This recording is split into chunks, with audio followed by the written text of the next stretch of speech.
Hello, welcome to Wine Sales Ankeny 10-Minute Tasting. I'm Mindy, and I'm here with Paul, our Certified Specialist of Wine, and Cheyenne, our Events and Marketing Coordinator. Wine Styles is a retail wine and craft beer store located in the district in Prairie Trail.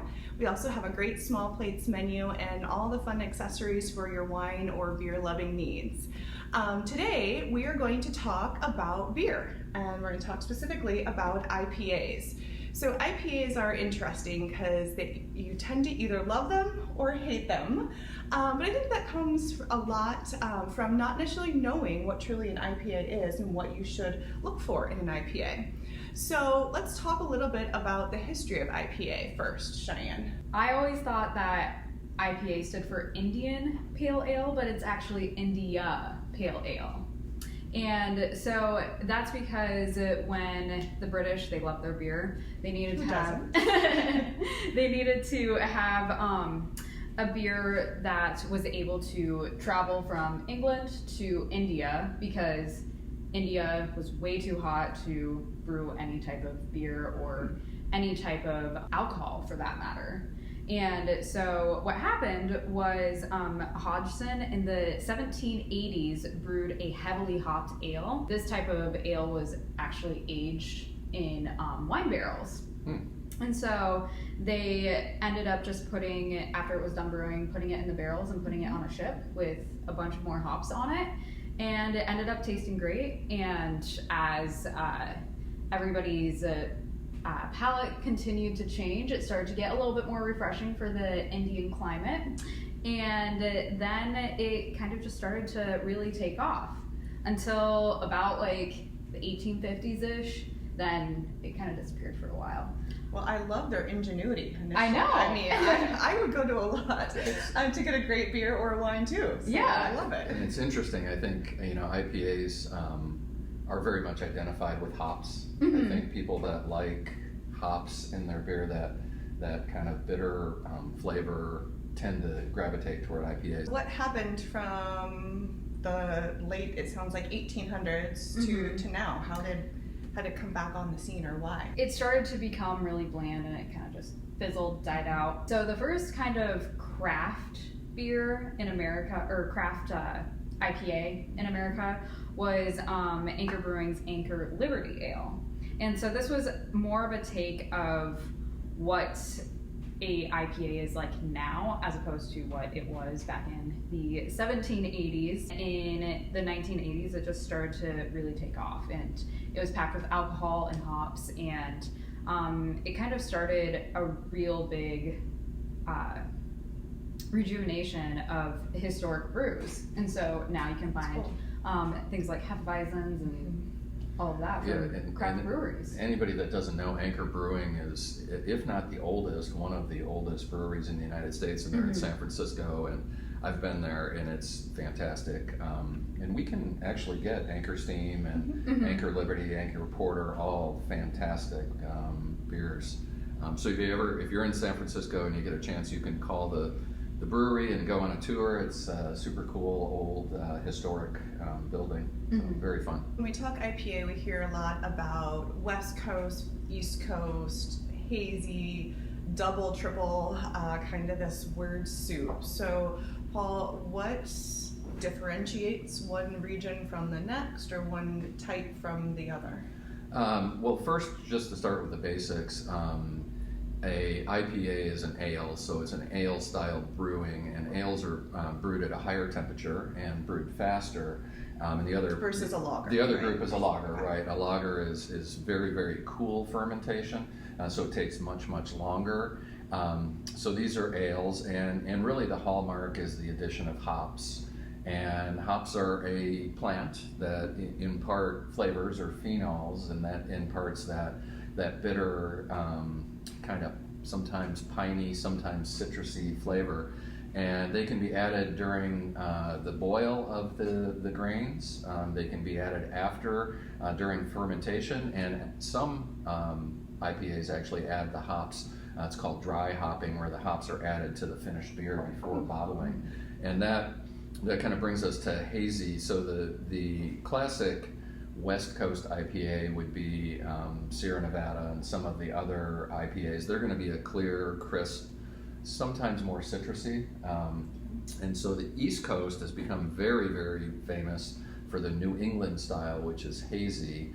And we have a hazy in our glass here. It's actually from Iowa, but hazy just means that it's not crystal clear. It has a little bit of a cloud to it. So very similar to a wheat beer. So we're used to when you get a wheat beer, a draft wheat beer, it does have a little bit of haze. It's not crystal clear. And I've noticed the hazies tend to be have a little bit more of a sweet backbone, I would say, and a little bit creamier taste. Definitely creamier. Yeah, there's actually a hazy called the milkshake IPA, which has that character. It's more of almost a milky character. And there's different ways that they achieve the haziness. Number one is they don't filter it. Number two is the type of grain that they use. If you use a grain like wheat or oats, there's more protein, so there's more body to it, and the hops react with the proteins and keep the proteins in suspension, so that makes it cloudy.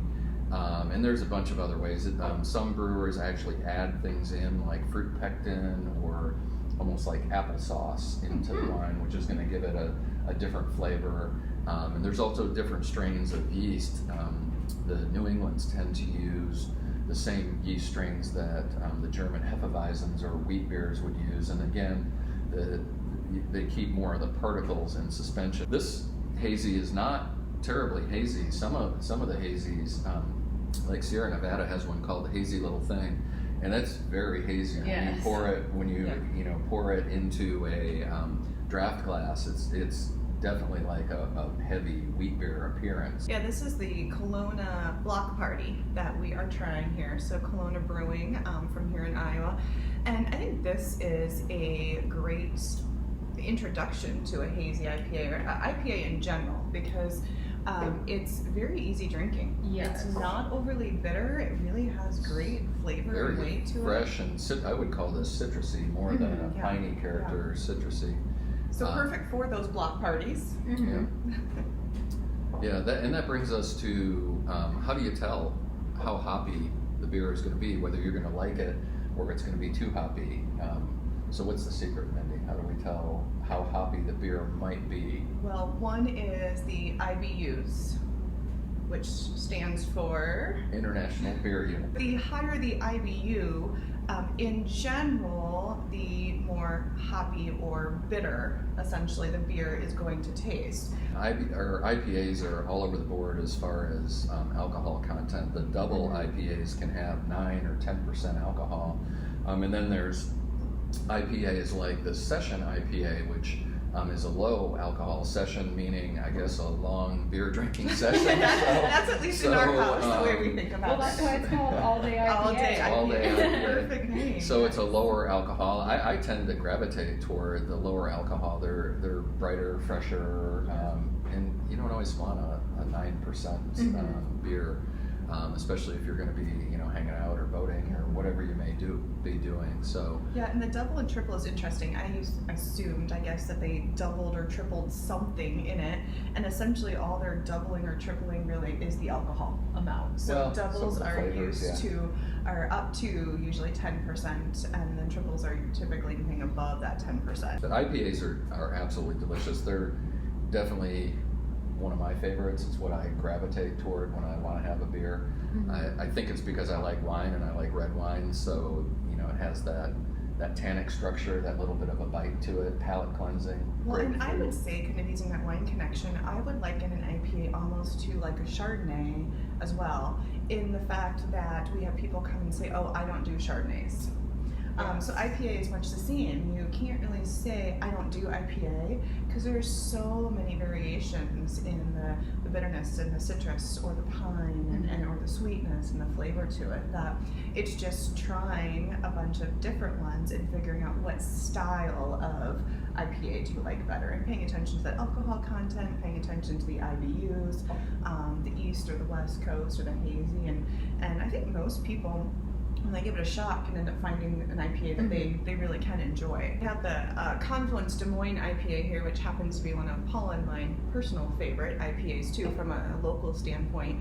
And I know that one, while it is actually a little bit more bitter, I have a lot of people who typically are only Busch Light, Bud Light drinkers who will come in regularly and grab the Confluence. So I think it just, for whatever reason, whether it's the weight, the flavors, something that even the non-traditional craft drinker can enjoy too. And food. So we always talk about pairing of our wine. Let's talk about pairing of food too. So Cheyenne, what's your go-to for an IPA? So something like this, I would almost pair with a spicier type of food. So I think this would be perfect with tacos. Something with like a pork taco or even a beef taco it could stand up to. Or something that's going to be fatty. So your favorite food, an IPA would be perfect with it. Yeah, I think IPAs, it's like a lot of wines, there's not necessarily one food. I could see this going with a really nice, salad, or potato salad would be, kind of comes to mind as something that would pair really well. At your block party. At your block party, there you go. We're back to the block party thing. Well, this was fun. We, as you guys know, love wine and beer, and we've got a great selection of craft beers here in the store. So stop in anytime and ask us about some of our current selections. We love to feature local Iowa breweries, but have beers from around the country as well. Any last words at all before we say goodbye for the day? I think just cheers. Well, cheers, and also please like and subscribe this on our YouTube channel and on our Facebook page. So, cheers. Cheers.